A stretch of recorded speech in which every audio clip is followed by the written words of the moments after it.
Hi, everyone. My name is Domonique Noel. As Kathy just said, I serve as a community cancer control specialist at Rutgers CINJ, and I'm really happy to be talking to you today about HPV and cancer prevention. Okay. So before I actually get into the presentation, I want everyone to be able to do this pre-test just to test where your knowledge is. So I'm going to just go into my polls and launch polling.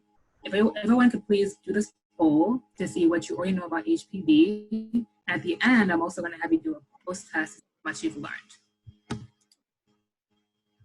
So I click launch polling. I'll give you about 2 minutes.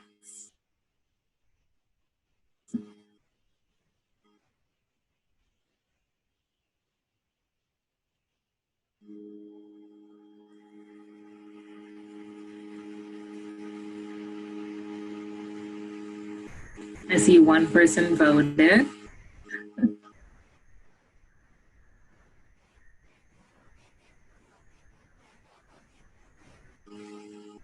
Just a couple more seconds.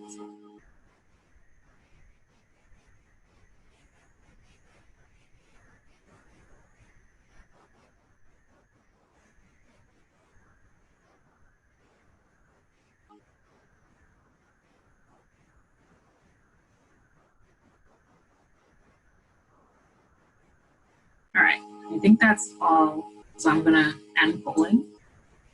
All right. Thank you to everyone who did the poll. All right, so before I actually get into the presentation, I wanna go over some presentation objectives that you should be able to do by the end of this. So by the end of this, I want everyone to be able to describe and define HPV, to describe different methods for HPV prevention, and also to describe the general guidelines and screening methods and also screening results for HPV-related cancers. So what is HPV? HPV stands for Human Papillomavirus. It is transmitted through intimate skin-to-skin contact during vaginal, anal, or oral sex, not through blood or bodily fluids, as is commonly assumed. Using safer sex barriers can help lower the risk of HPV transmission, but not completely prevent it. Most types can go away on their own. However, some types can cause warts on the body. Some types can also cause cancer of the cervix, vulva, anus, mouth, nose, throat, and penis. So those are the ones to look out for. So in total, there are actually more than 200 types of HPV. So what are the types of HPV? So there's low risk and there's high risk HPV. So low risk HPV is like getting a cold, whereas high risk HPV is like getting full-blown pneumonia, right? So in terms of the severity level, that's to describe it. So low risk HPV does not cause cancer. However, it can cause warts on the body, as I've just discussed. And the low risk types, HPV 6 and 11, are responsible for most genital warts. On the other hand, high risk HPV can cause cancer, cervical cancer, anal cancer, vulvar cancer, head and neck cancers, right? So I've listed out some high risk types on the screen here. HPV 16 and 18 are responsible for the vast majority of cervical cancers. So who does HPV affect? HPV is actually the most common STD worldwide. It affects nearly all sexually active people, regardless of orientation and number of partners. Anal HPV infection is higher among gay and bisexual men who are living with HIV. And despite being at risk for HPV, LGBT women often have a low perceived risk of HPV infection and have less exposure to HPV information, right? So I put these here just to show that there's a lot of disparities in terms of who's being affected with HPV, who's susceptible to it, and also to show that a lot of times, because the education around sexual health is very heteronormative, it focuses on heterosexual relationships and relations, right? LGBT women specifically have a perception that, oh, you know, I'm at lower risk because, you know, maybe I'm not having heterosexual sex, and that, you know, they might have that perception. So that's a huge barrier as well. So now that I've discussed HIV briefly, I'm going to just go more into that. So HIV infection is strongly associated with co-infection of HPV and precancerous cervical lesions. So HIV actually stands for human immunodeficiency virus. It's a virus that weakens the immune system by attacking white blood cells, the throat, etc. So it's very hard to sometimes know that you have it unless you get tested. So it's really important. It's transmitted through unprotected vaginal and anal sex, as well as injection drug use. Late-stage HIV infection is also called AIDS, which causes severe illness. So people oftentimes will conflate HIV and AIDS with actually two different things. So before I move on, I want to just briefly talk about why HIV and HPV are so strongly associated. So does anyone care to guess why you think people living with HIV might be at higher risk of HPV, and also why people living with HIV might be at higher risk of developing cancers as a result of HPV infection?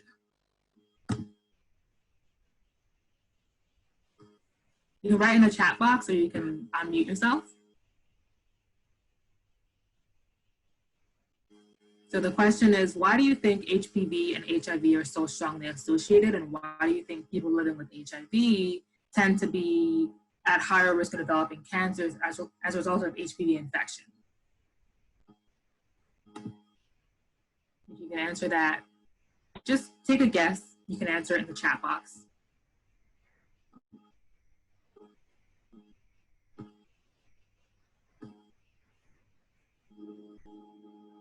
I don't see anyone.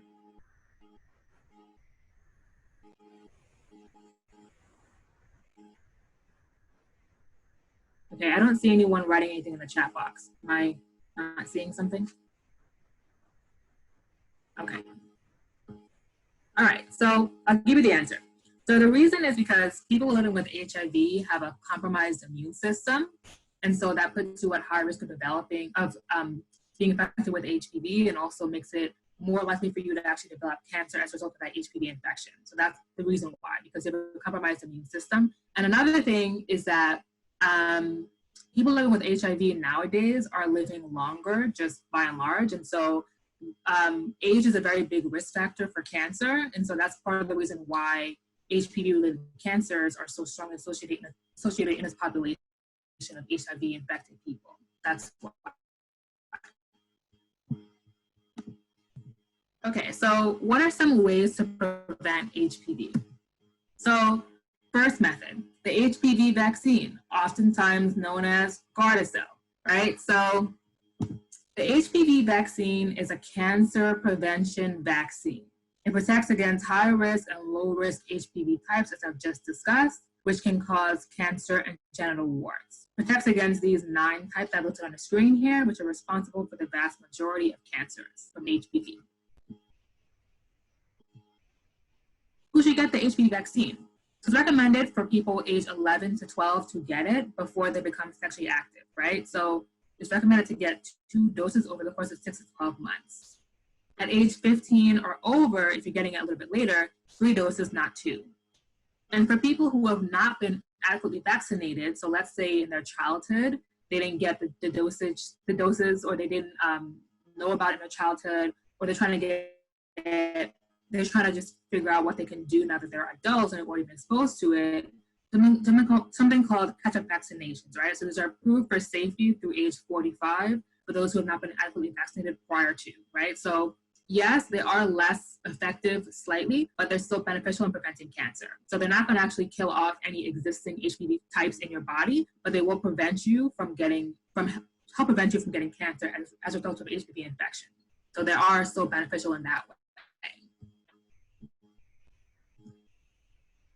Okay, so the other method of prevention, safe sex, right? So the first method, I'm sure we've all heard about this, is called the condom. The safer sex barrier for anal, vaginal, and oral sex. Water-based or silicone-based lubricants are ideal to use in conjunction with condoms to increase effectiveness and sensation, and also by reducing tearing. So when you have lubricant, you have less likelihood of friction and tearing, so that makes it more effective in that way.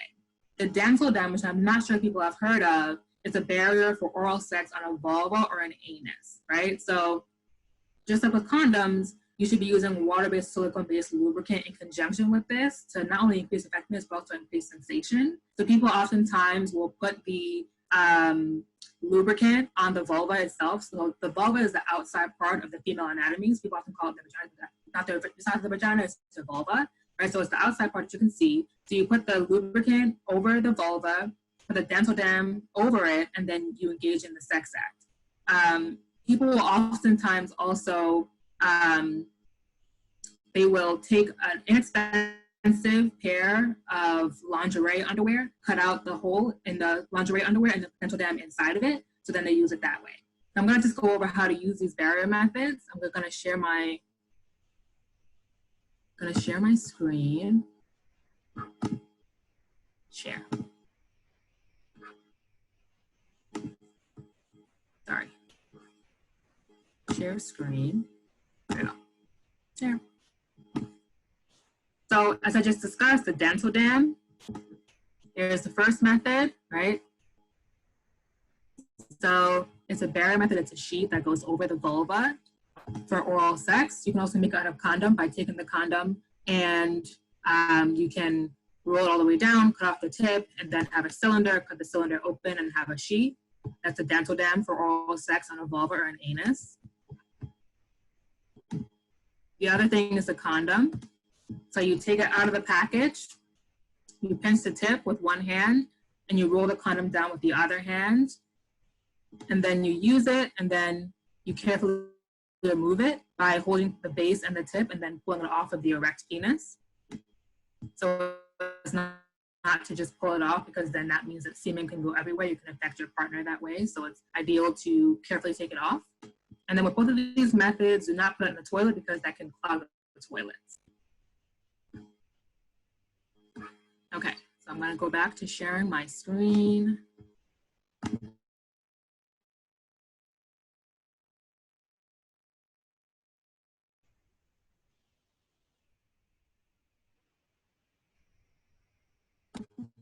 There we go. Okay, so now that I've discussed condoms and dental dams for safer sex, I'm gonna just move on here. So just to keep in mind, these reduce the likelihood of HPV transmission, but don't completely prevent it. So the HPV vaccine is like the best way to prevent HPV just by and large. So they do reduce your risk because, of course, it's transmitted through skin-to-skin contact, but they don't necessarily take away the risk. Okay. If you find out that you have a high-risk type of HPV linked to cancer, you should tell your partner this. So benefits of communicating with your partner include discussing HPV vaccination with them and having them talk to their doctor about HPV to monitor their health. Okay, so the question people often ask is, can you still have sex if you know that you have HPV, if you find that you have HPV? So having HPV does not stop you from having a normal sex life. You should only refrain from sex if you have visible warts, even with barrier methods, as there may be warts places where they don't cover. Okay, so now that I've discussed HPV prevention methods, I'm going to go over guidelines for screening. So the cervical cancer screening method is oftentimes known as a pap smear, right? So I'm going to go over that first. So these are from the Preventive Services Task Force 2018. Keep in mind, before I say anything, these do not apply to those with a cervix who have a compromised immune system or who have been diagnosed with cervical cancer or high-grade precancerous cervical lesions in the past, right? So people with a cervix, meaning anyone who is assigned female at birth and identifies as a female, also people who have assigned female at birth and who identify as a trans man or a trans masculine person, this kind of applies, right? So that's why I'm using that type of language, not just saying woman, I'm saying people with a cervix. So if you have been assigned female at birth and you've had a complete hysterectomy with the removal of the cervix and the uterus, in that case, this would also not.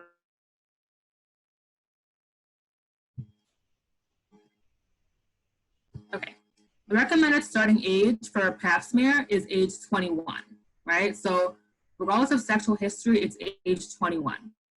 The reason why is because cervical cancer is rare before age 21, and there's a very slow progression of disease and a high chance of regression or a chance of it getting better in this age group on its own, right? So in other words, it's way too early to start screening before age 21. I know that people in the past have said, oh, I've been getting it since I was a teenager. The guidelines have changed since then because there's a lot of overtreatment that was going on.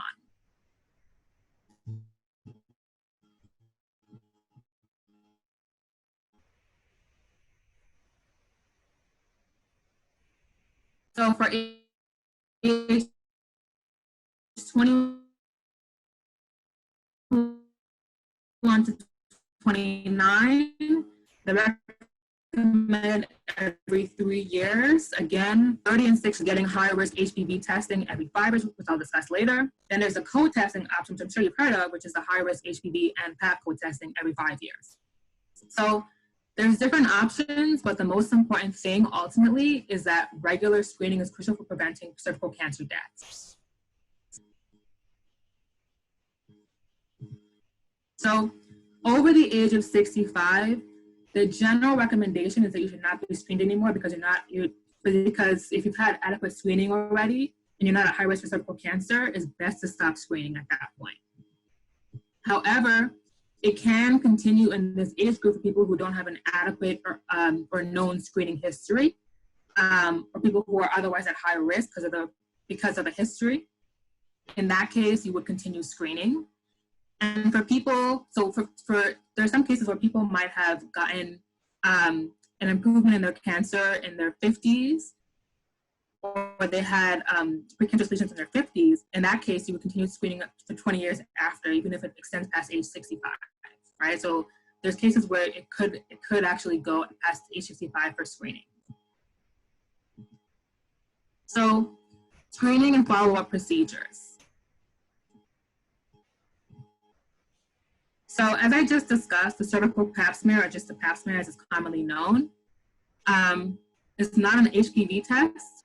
It's a procedure where a small brush is used to take a sample of cells from the cervix for review under a microscope, and it checks for cancerous or precancerous cells of the cervix, right? So just to clarify, not an HPV test. It's very different from an HPV test.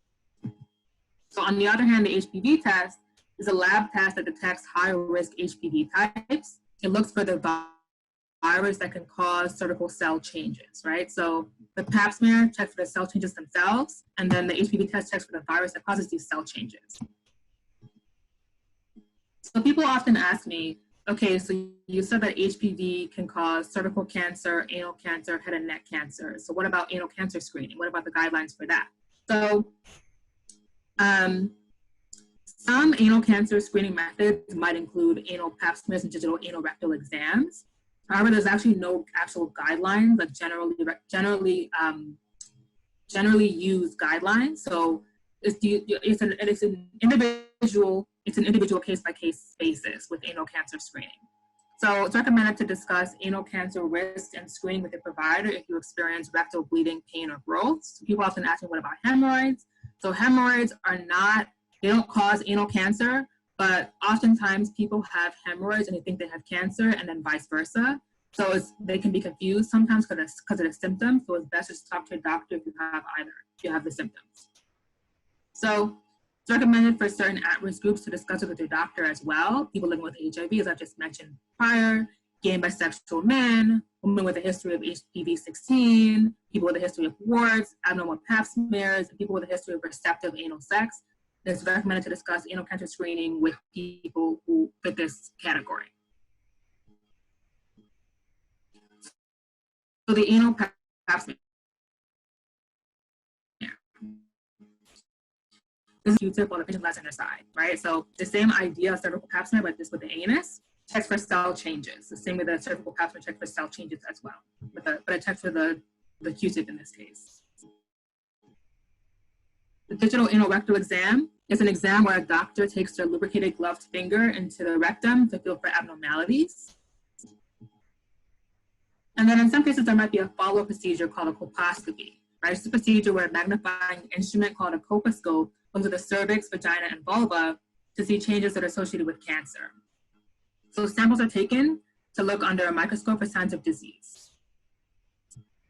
So I can actually show you, just to clarify here, people often confuse the parts.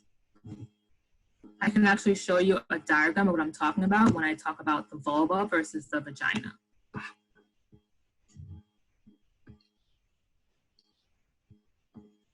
Okay, just gonna let my, okay, so this is the vulva, right? It's the outside part. It's the outside part of the female anatomy, right? So this is the vulva.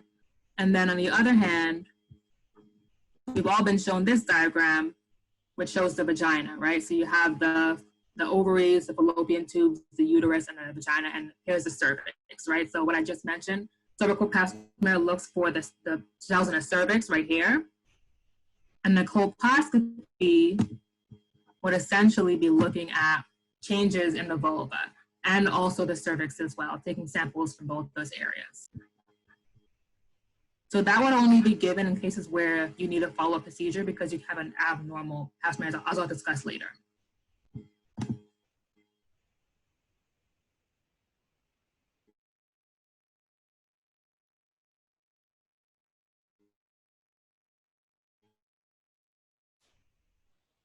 Okay.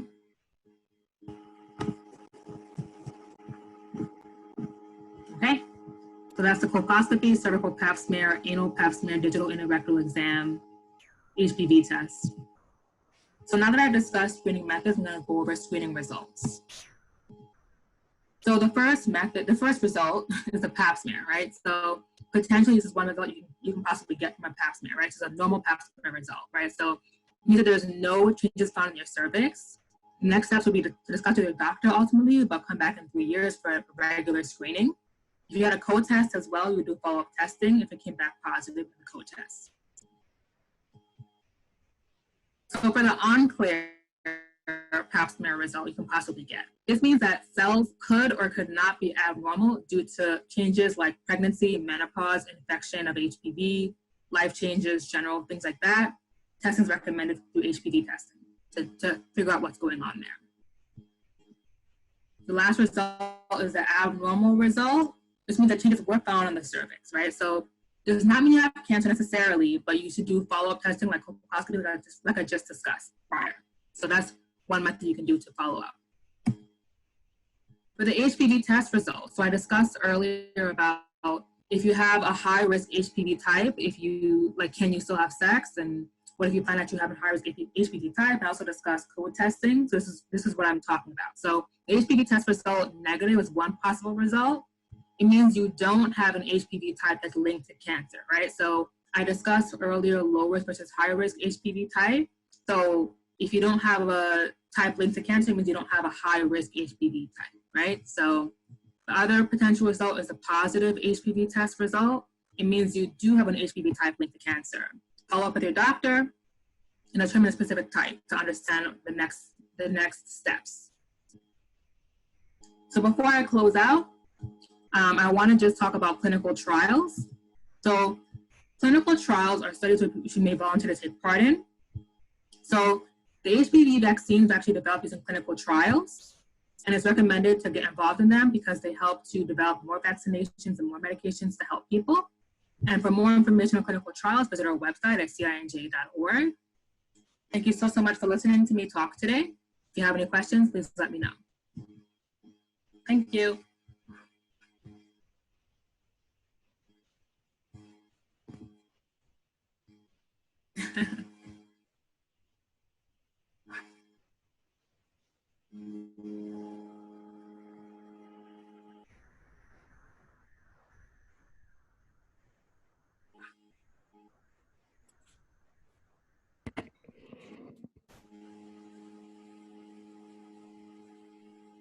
Do you have any questions?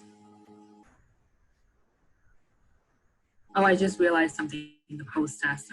So if you have any questions, please type them into the chat box, or you can also unmute yourself to ask your question. And after this, we'll do the post-test as well to see what you guys learned.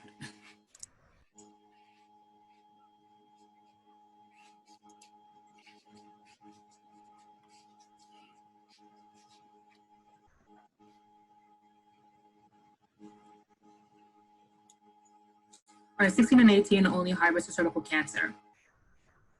To my knowledge, yes, they're responsible for the vast majority of cervical cancers. treatments after a positive HPV result. So you can't actually test HPV itself, you can only test the cancer itself. So that's why there's no treatment after a positive HPV test result.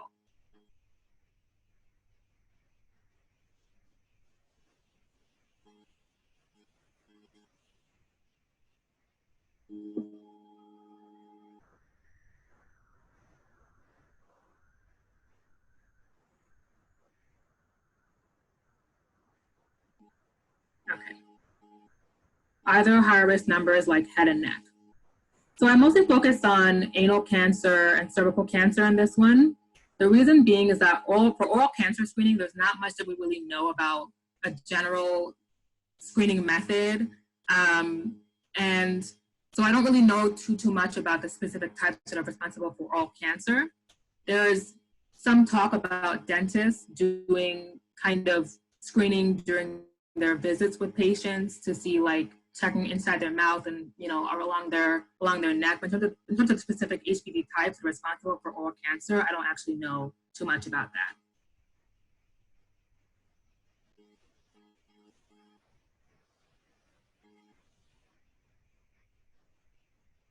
Thank you. I'm gonna just release the second poll.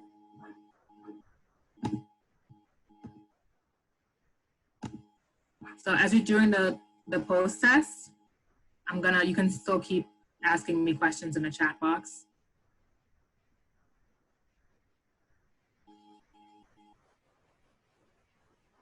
If you have any feedback as well, you can put it in the chat box as well.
Following up in 1 year instead of treating it earlier. For which specific test are you referring to, Natasha?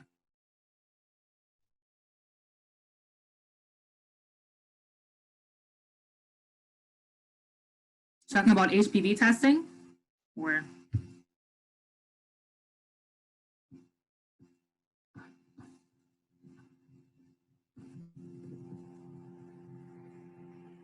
HPV testing.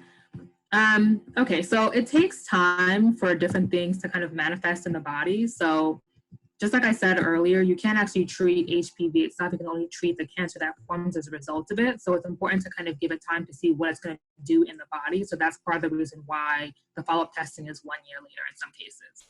That's a very individual thing, because some doctors, if you've had a history of high-risk HPV, then they might do it more frequently than that. If you have HIV, then it might be different for you as well. So it's talking about your doctor is the most important thing. But in terms of why it's a year later, because they need to see how it's going to do. They need to see how it's going to act in your body.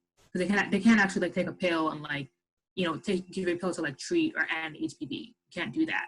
You only treat that actual cancer that results from HPV.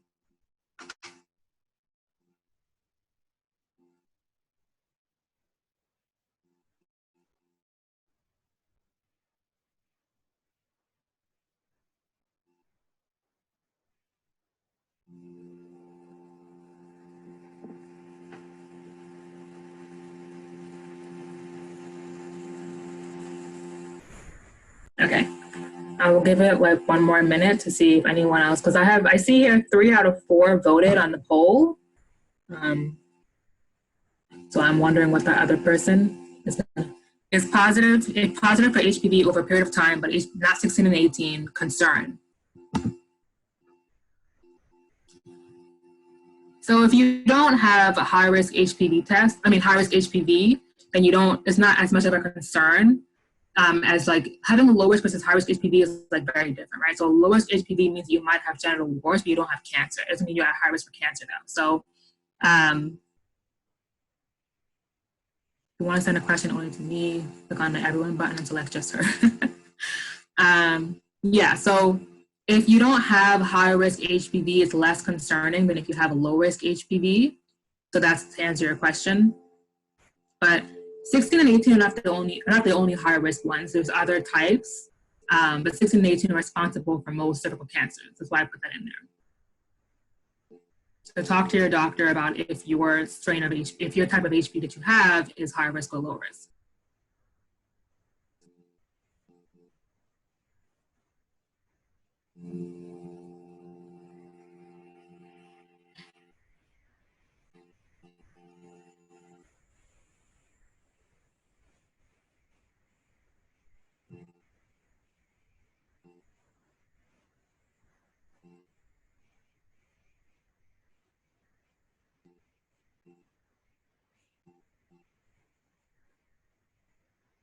Okay.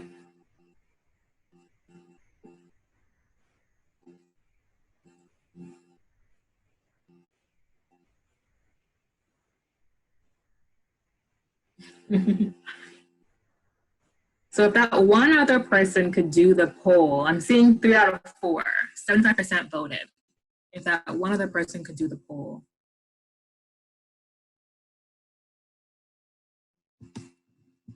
And then I want to go over the questions, but I don't want to give it to you if you haven't done it.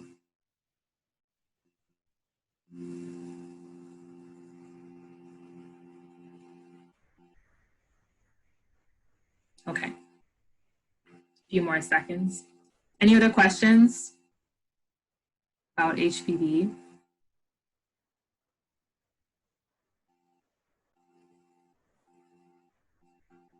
If you go on the National Cancer Institute website or NCI, they have plenty of information about HPV as well.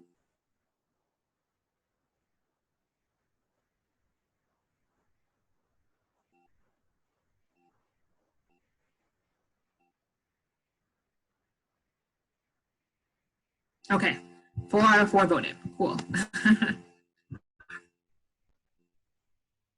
Okay, so the post-test. I'll go over the post-test and the pre-test, which are pretty much similar, but I'll just go over both of them. So there is a vaccine available to prevent HPV, true, called Gardasil.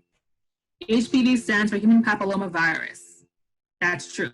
So the second question, the second answer is the correct one. Practicing safer sex equally as effective as getting the vaccine for preventing HPV. That's actually false. They're not necessarily equally as effective. The vaccine is more effective than using safer sex materials, but both are important to do. Pre-test. Okay, so the pre-test pretty much is the same question except for the third one. So safer sex does not mean that you don't have HPV at all, but it means that there's a lower risk of transmission. So as I said before, the vaccination is your best bet in terms of preventing HPV. But safer sex is still important for preventing skin-to-skin contact in intimate areas.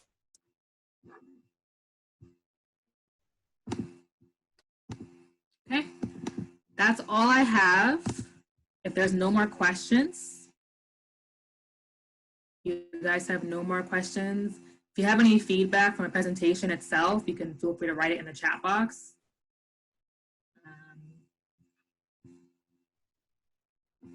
Give you just a few more minutes.